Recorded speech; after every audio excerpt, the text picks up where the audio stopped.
Now, the title of this video might sound a little bit rough, but it is actually very accurate. Because the topic is very serious, and unfortunately we have to deal with Greg. The fastest way to terrorize any parent with just 4 letters, apart from, of course, the other word. Pedo. Hey, do you remember the song I'm a banana, I'm a banana? Pretty catchy, but don't get fooled. Because underneath that clownish costume, there is a very disturbed child who believes that by insulting you, he can cure or treat your mental illness. Greg is like Alex Jones's product line at infowarsline.com. He's like these miracle pills that can cure you from cancer, abdominal pain, gut problems, hair loss, muscle pain, and so on. Yes, this rectal suppository impersonator believes that by insulting your mental problems, he can cure you from depression, anxiety, personality disorder, eating disorders, and so on. Yes, psychologists, you suck. You got it all wrong all this time. The secret to treat mental illnesses is to insult all those wackos out there. The first issue analyzing this problem, named Gregory, is that studies are already out there, are everywhere, and they are very important. Without the ability to critically evaluate information, we endanger the well-being and health of virtually everyone. But apart from being very hard to understand, even in science there is confusion in almost every field. For one main reason, the confusion between correlation and causation. And this is a logical fallacy, an error in reasoning. Too often it is believed that when two events occur together at the same time, they have a cause and effect relationship. For example, winter and influenza are linked because cold air and low humidity helps the virus particles to stay in the air for longer. Plus, people stay indoors, they share the same rooms, they basically cough on each other all day and so on. And this eventually helps the spread of viruses. Fair enough. Ice cream consumption and murder both just happen to increase in summer. But that doesn't mean they're linked. For example, there's even a correlation between the number of people that died falling into swimming pools and the number of films Nicolas Cage appeared in. So as you can see, things sometimes happen at the same time for no reason. So let's start this episode by saying that if anyone out there has felt better after watching Onision, it is very likely they would have felt better with any other video or any other activity anyway. Because correlation does not imply causation. Just because Gregory has a couple of teenagers saying, "Oh, you saved me from depression," it doesn't mean he's a nice person. It doesn't even mean he has done or doing something either. It literally means nothing. Gregory loves asking his followers things like retweet if my blunt honesty helped you with self-harm or body image. Retweet if I helped you with an eating disorder, self-harm, or helped improve how you feel about yourself in general. Thank you. Retweet if Onision videos have helped you with body image issues. Like if Onision videos have helped you stop cutting. I want to be a more positive influence in the lives of others. I've helped thousands, but I can help more. And often he talked about his Twitter polls as if they really meant something, as if those results had any validity, which is an insult to science, and it's very childish, which makes this image very meaningful. Probably in Gregory's mind, Twitter is a valid technique for investigating phenomena or acquiring and integrating new knowledge, just like the scientific method. And it's crazy! I mean, it's crazy to think that if you believe that, it is somehow true. It's like saying drinking a bottle of washing up liquid is crazy, so I'll drink just a half of it. For example, what this tweet personally shows me is that out of 367,000 people, only 2,500 people retweeted his message. I will not count the likes because people obviously can do both, retweet and like. So we have to assume that the smallest of the two numbers is the most accurate one. 2,500 people is equal to less than 1% his number of followers.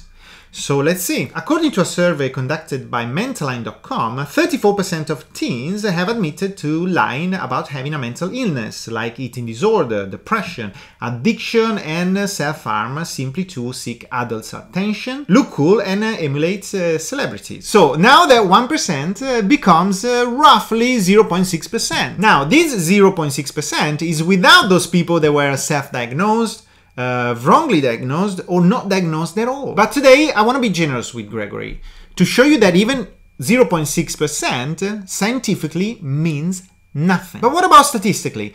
Does this number mean anything? Well, statistically, a statistician, a friend of mine, which is a person that works with theoretical or applied statistics, which means someone that actually studied, went to school, not like Greg, who studied nothing. So this friend of mine replied with this. In this case, 0.6% tells us that the chances this man actually helped someone are next to nothing. That number is a fail on a colossal scale. If the video I've seen is real, the man is a fraud and dangerous. It is statistically too improbable. There are more chances he actually killed the silent remaining 300,000 followers that did not react, then helped that small 0.6%. So who are you going to believe here? A person that has no educational background? Someone who believes that by insulting people he can cure their mental illnesses? Or numbers? With Gregory, it's like the game of telephone. His words, his sentences get distorted at every step. But his audience goes even further. They believe his claims and spread them like a virus. If your mental advisor is Gregory, your mental issue is actually the least of your problems. Many times Gregory demanded from us 100% accuracy with meticulous attention to details. For example, we have heard him saying over and over again things like, give me the name, what title, what video. And at this point I know Gregory, you're watching and probably thinking, oh, when did I say that? Well, it is time we start demanding the same accuracy from him. So Gregory, you told us that you have helped thousands of people, which means more than 1,000. What's that number exactly? 2,000? 3,000? 4,500? 5,577? Now please give us the names, give us the medical charts, show us your videos had an impact in these thousands of people's lives. This is your chance to prove you are the person you claim to be. Turn that claim into a fact. Right now you are claiming you have helped thousands of people without offering any empirical evidence, which is very important when you talk about science. Show us the charts, Gregory. Show us medical researches with your name on. You have helped thousands of people. That's remarkable. And tell us more. Tell us about the thinking process that led you to believe that was the right way to treat or cure people with mental issues. What was your research design about? And what kind of investigative process of mental health recovery have you done? And tell us more, Gregory. Is there any ethical issue in researching youth receiving mental health advices? And your followers come from many countries. So what's your evaluation about the cultural competence? You must be aware that whatever works in the US doesn't necessarily work in the UK, Japan, Italy, Germany, or India. And can you give us the names of these professionals that have looked into it and determined that your videos, you have helped their patients to recover? Can you? You can't. You have no idea what you're talking about, and by saying that you have helped thousands of people proves that you know nothing about cultural competence. The only way we can prove true whatever you are claiming is by replication study, where scientists redo your videos, study the effects, and see if they get the same results. But there are two main problems with this approach. First, you are not a scientist. You have no educational background whatsoever. You've never studied all your adult life. Second, whatever you're doing is wrong. We already tried this. We tried this in the 16th century. We used to mock people with self-harming behavior. We labeled them witches and burned them alive. You are living in the 16th century. And before you come out saying, oh, you cannot prove I didn't help anyone. Proving a negative is an impossible standard. And it's also risky because I could come out saying, you, Gregory, are a dog rimmer. You literally enjoy licking your dog's anus. And then you say, oh, there is no evidence of me doing that. And then I would say, well, there is no evidence of you not doing that either. Now I'm gonna show you what the scientific community tells us we should do if we want to help someone who self-harms. How to help someone who self-harms. Supporting someone who self-harms can be tough. You may find it difficult to understand why they do it and find it upsetting and distressful. Here are a few tips for helping someone who has harmed themselves. Number one, When you talk to the person, try to be calm, open and honest. Try not to be judgmental, shocked or take their behavior personally. Try and see the situation from their point of view and understand why they engage in self-harm. Number 2, let the person know that you support them and listen to them express their feelings. Number 3, help the person make a plan about what to do when they feel like self-harming. This will help the person feel supported, safe, and more in control of their situation. Number 4, encourage the person to get support from health professionals like their GP or a mental health professional and offer to go with them to their appointments if they are scared or uncomfortable. Number 5, don't forget to look after yourself. Helping someone who self-harms can be draining and upsetting, so get support and look after your physical and emotional needs too. As you can see, there is nothing about mocking, ridiculing, telling people they're stupid and so on.